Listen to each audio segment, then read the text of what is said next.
rate our chances of survival. I'll try not to think about it. Go, go, go!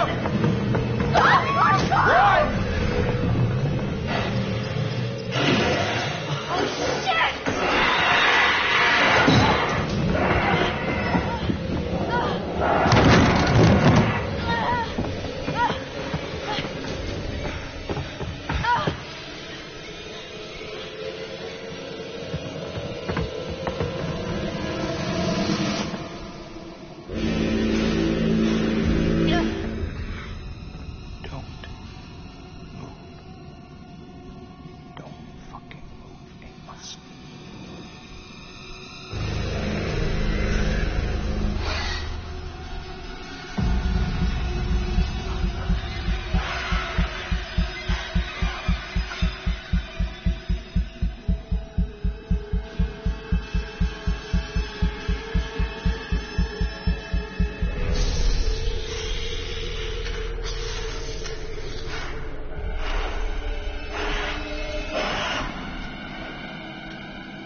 Looks like there are survivors. Let's pick them up.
The old man,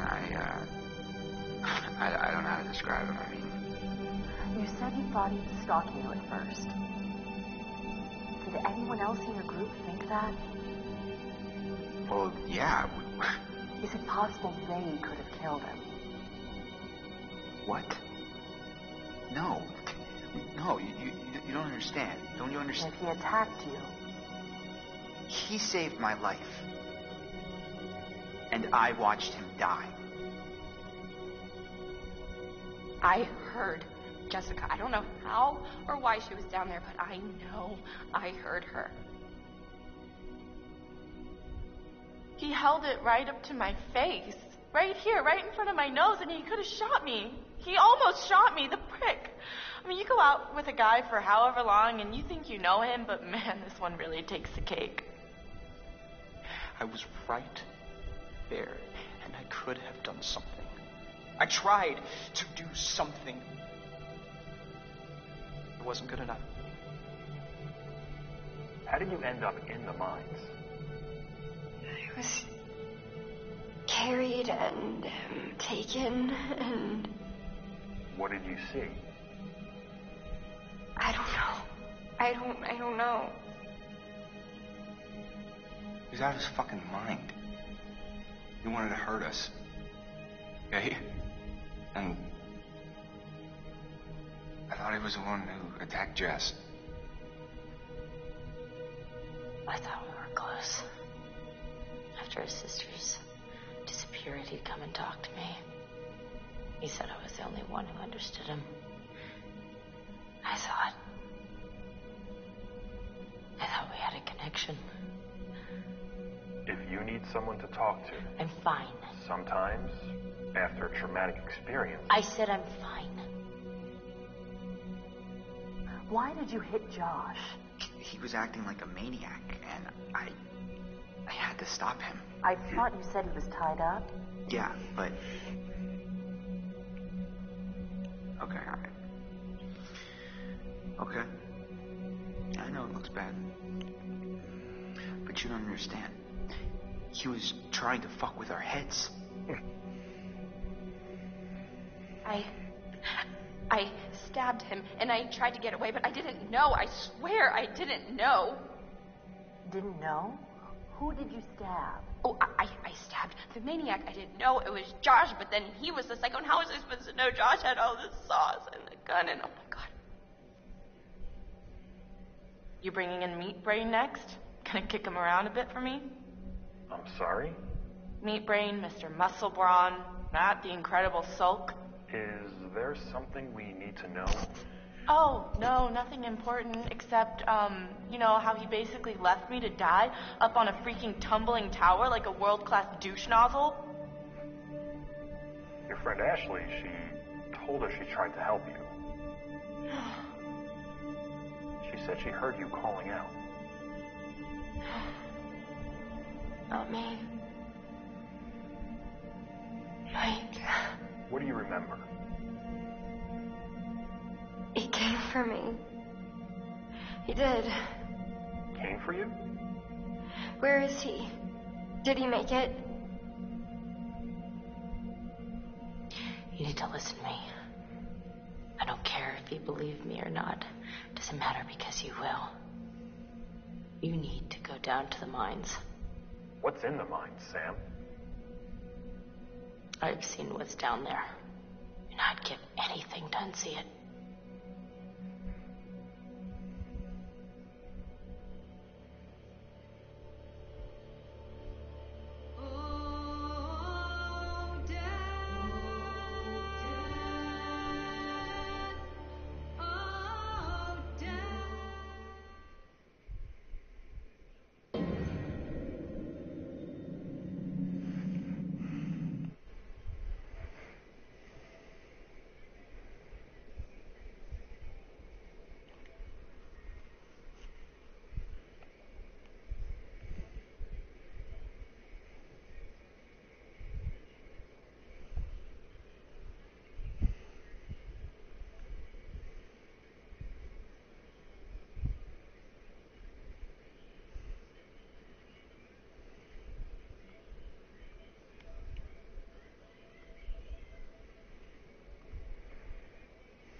Many years ago, my grandfather hunted those possessed by the curse. But there was one that eluded him. The fiercest of all, the Macapichu. It was a terrible thing, and my grandfather could not. Sometime after, the prospectors came to mine this mountain, until a cave-in trapped the men and woke the and driven mad murderers, eating, taunt them with fire.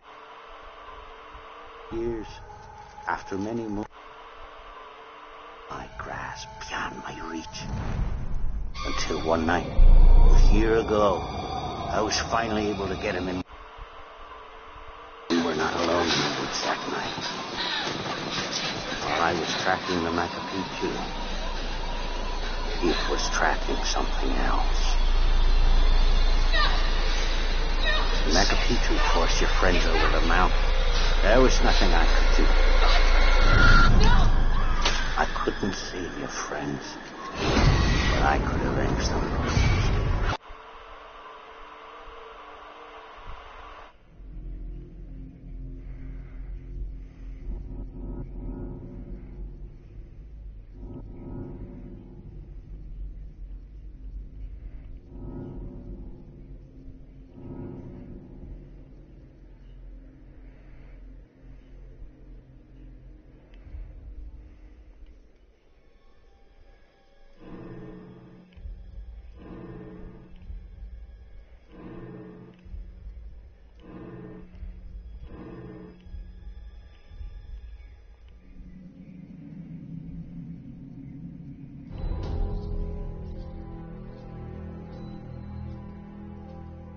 Move over there. Go on, move. Let me say what I came to say. I'm here to tell you what you're up against being back on this mountain.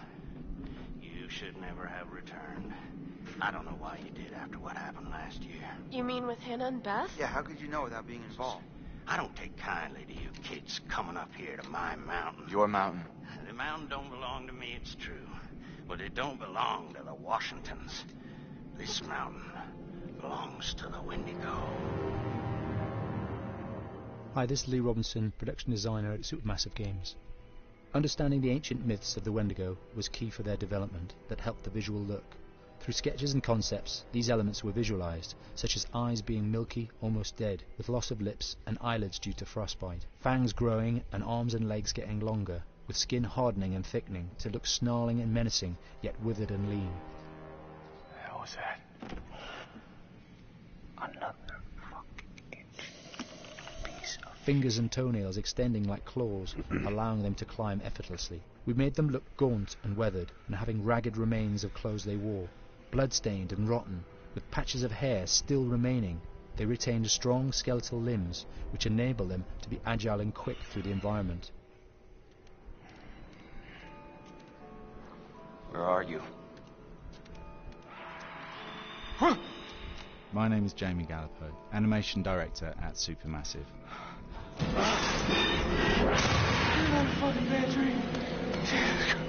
The overall direction on the creature was to be very strong, to be extremely fast. We wanted a spider-like movement to the creature. 1 minute scampering to leaping and then crawling, almost instantaneous. And finally, we wanted the creature to have this real, uncontrollable thirst for flesh.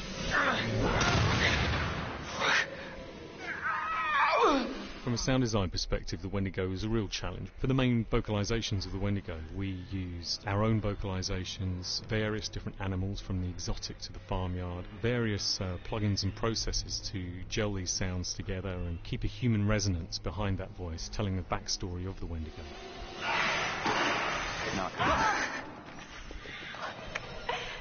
During the chase sequences, the anger of the Wendigo is felt by encircling breaths, screams and screeches that essentially chase you as you're being chased by the Wendigo.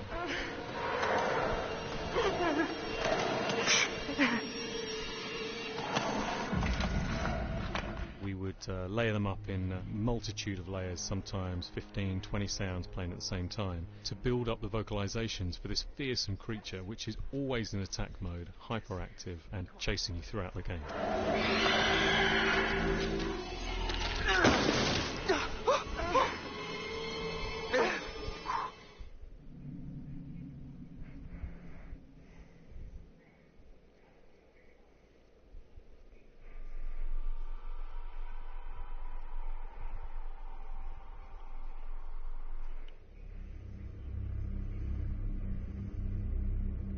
Until Dawn is a game that's full of horror, and one of the things we decided to do early on was to take a scientific approach to how scary it was. So we did experiments on people and we measured their responses to the game. We've created a test area. It's as close to a home setup as we can get it. We've recruited ordinary people to play the game and we've left them to play it on their own. You're turning the light off.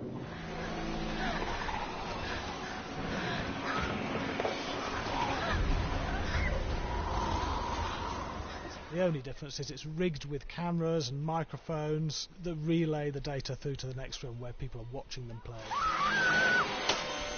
Bracelet here we use for biometric testing. It measures the player's emotional response. It's called a galvanic response sensor. It makes contact with the user's skin and it measures the electrical conductivity across their skin. It's the same principle as an old-fashioned lie detector. When you're stressed, you sweat a little, very sensitive, it picks up tiny changes if the player is feeling anxious or scared. That data's fed back to a testing team, comes through as a graph. I'm so sorry.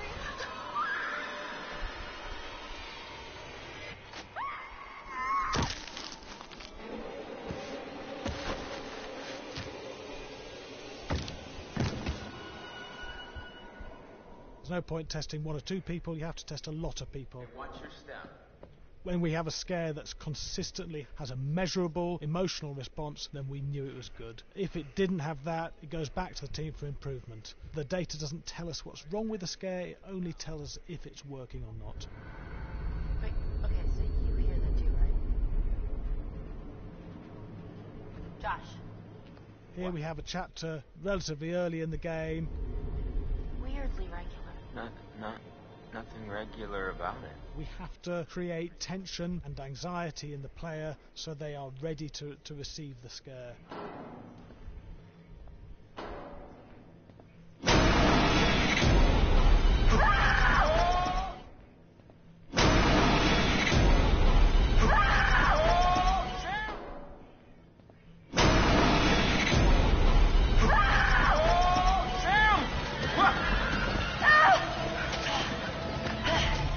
player time to recover, to cool down, to calm down, and then start building the tension again before we do the next scare.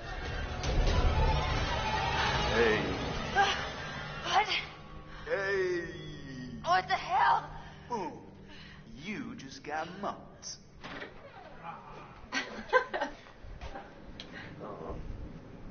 Yeah, if there's an adrenaline high, then I get... There's two things we found. One is we could look at the scares, analyse if our expected scares were working effectively. Were people shrieking and covering their hands, or were they getting an emotional response from it? And being scientific about it means that we strip out people's opinions about whether things are working or not. We